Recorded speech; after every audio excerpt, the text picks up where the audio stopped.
And with that, I welcome my dear friend, Brian Henderson, to the stage.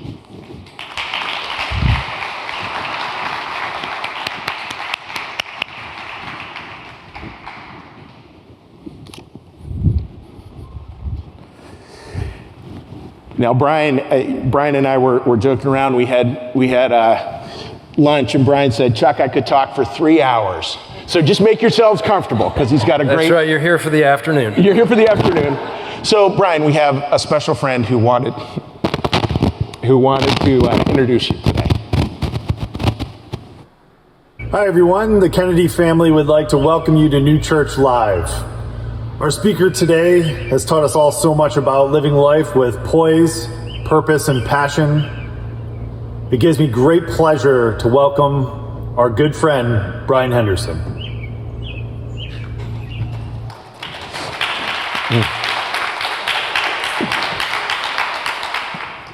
So. Thanks, Chuck. Yeah. Thanks, Matt and Eileen and family. Yeah, they're friends who moved up to the Syracuse area. Matt was honored to be able to join us that way today. And Brian, so your story. First off, we'll get a big breath here. So your story, you want to give us the quick recap of what happened? Yeah, just very quickly. This chapter of my life started a little less than 3 years ago. It was Labor Day weekend of 2018. I woke up with a fever. By the end of the week, I was in the ER of Abington Hospital with a fever close to 105, rapidly losing use of my right leg, experiencing temporary blindness, and terrified. Had no idea what was going on. About a week later, they determined what was going on, and that was I had contracted West Nile virus from my backyard in Hatboro, just down the street, and that I had an immune response to that. My immune system went haywire. Not to get too technical medically, but what happened was my spinal cord was inflamed, and my body was beginning to erode the sheathing, the demyelination of my nerves. So I was in the hospital for about a month and a half, and after about a month and a half of 3 weeks of intensive rehab there, I went home in a walker. And I was getting around. I was walking pretty well with a walker, and we can get into concepts of hope later, but fast forward a week and a half later, I was back in the hospital, and I was completely paralyzed from the chest down. So the West Nile had come back, or never left my body. The immune system kicked back in, and this time my immune system was directly destroying the motor nerves in my spinal cord, and I was functionally paralyzed from the chest down. And went back into the hospital and was there for about another 2 months, and the goals were different that time, which I can talk about, but that's a little bit of my journey. And so the second time I came home at the beginning of December that year, I came home not in a walker but in a wheelchair. And that's just sort of a little bit of the arc. Great. And if you were to say, like, the arc, our stories always have these arcs, right? Could you share with us in a couple of sentences, this was the lowest time for me. This was the real low moment. Yeah, thanks. Talking about hope, the first time I was in with the first diagnosis, I was full of hope. I was told I had a 30% chance of a 100% full recovery, and I was going to be that 30%. No doubt about it. They joked in the rehab floor. I was in the intensive rehab floor for 3 weeks, and they actually gave me pom-poms. My wife Becky and I, we were the cheerleaders, right? Cheering all the other patients on, right? This was just a process, and it was going to pass, and I was going to get through it.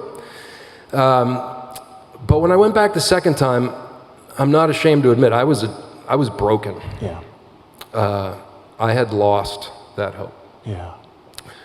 Not being able to sit. Not being able to move from the chest down, and I think the lowest point was when a neurologist came and sat on the bed, and he looked at Becky and I, and he said, you need to be okay with the fact that you're going to be in a wheelchair the rest of your life. And I think what was hard for me was just that knowing that I have a different perspective now, but where I was there was I had to change my whole identity. Yeah. That's how I felt. Yeah.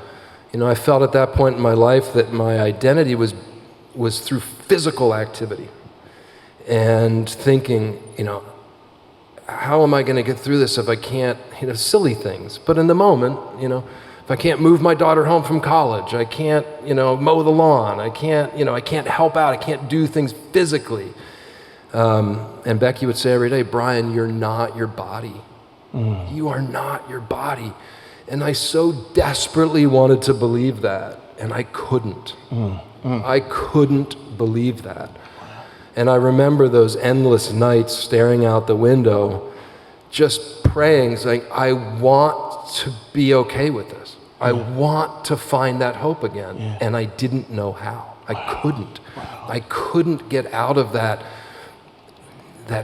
needing to shift who I thought I was. Yeah. And Brian, that's so beautifully said. And you know, like it's interesting, so much of life, right, is we get the test and then we get the lessons, not the lessons and then the test, right? And we believe, you know, here in the New Church, God doesn't inflict these tests on us. Like, that's not it. God's heart's always the first to break. And what did you feel like you were starting to come to learn, that you were starting to put together in your head, that helped you move to a new place? Not a place of being cured or anything like that, but helped you to be able to move to a new place. 2 words: love and kindness. I was the recipient of so much love and so much kindness. I told Chuck I could talk for hours about my wife, Becky, my daughters, my friends, this community, the staff at Abington Hospital. I just received unconditional outpouring of love and kindness. And you know, Becky and I often, we sit out and we talk about how the countless lifelong memories and moments that were formed when we were in the hospital by the overwhelming acts of kindness of the staff there. And they weren't trying to create moments, they were just being themselves. They were just being them. And so as I'm just in that dark place and I can't find my way out, I desperately want to, but I can't. Can I just tell two quick stories? So Amy was my occupational therapist, and we did lots of occupational therapy in the months that I spent with her, but she knew what needed to be healed was my spirit. And she knew that the way to my spirit was reactivating my mind. And so more than the occupational therapy, we talked. We talked and talked. And then she knew I used to be a teacher, so she would go home at night, and this is a wife, mother, a young child, and she'd go home, and at night she would write history essays and purposely put mistakes in them. And she'd schedule me for the last session of the day because she knew those talks, you know, were important. And she'd hand me the essays, and she would say, Brian, tomorrow you need to return those graded.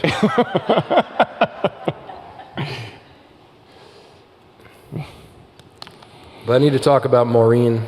Maureen was my main physical therapist, and 3 years later, she's part of our family. She still comes see me once a week, works with me, and the stories are endless, you know, from her making me protein shakes at home and bringing them in, and when I couldn't sleep at night, just watching the clock, saying, I can't wait till 7 o'clock, Maureen's going to come by.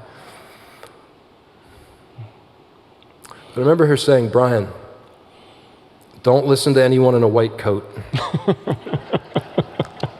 Listen to us. We're the ones working with your body every day.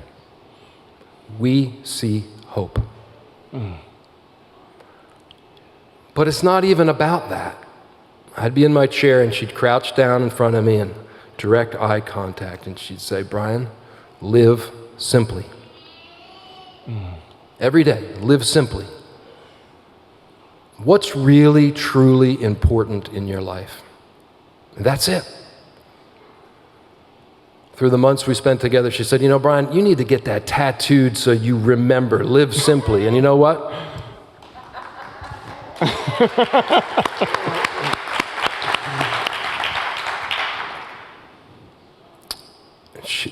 those hard days, she'd crouch down eye to eye and she'd say, Brian, focus on what you can do, not what you can't. What can you do today? And lastly, she said, you need to find peace in the present, but never settle. That's so beautiful. Find peace. Focus on what is truly important, what you can do. Find peace, but don't ever settle. We could pretend she was talking about my physical body. She was talking about my spirit. I could go on and on with stories like that. And when you're surrounded by that much kindness, by that much love, how can you not find your way out? Yeah. The light was so bright, and when I couldn't see how to get there, they lifted me there. Yeah. And they held me physically, emotionally, spiritually when I needed it. And then they were there to stand beside me when that's what I needed. Yeah. So that's just a little bit of my journey, and the lessons are, I've said to people before, when I look back on my last 3 years, this is something that I never expected would have happened to me. And if I'm honest, I wouldn't have chosen it, but I'm so grateful because I know, or at least I hope, that my perspective on life is different. And it's just the seemingly little moments. I say, you have no idea, you really have no idea how transformative a seemingly simple act of love and kindness, how much that can mean to somebody, how much that can transform them, because that is what changed my life. That's beautiful. Thank you, Brian.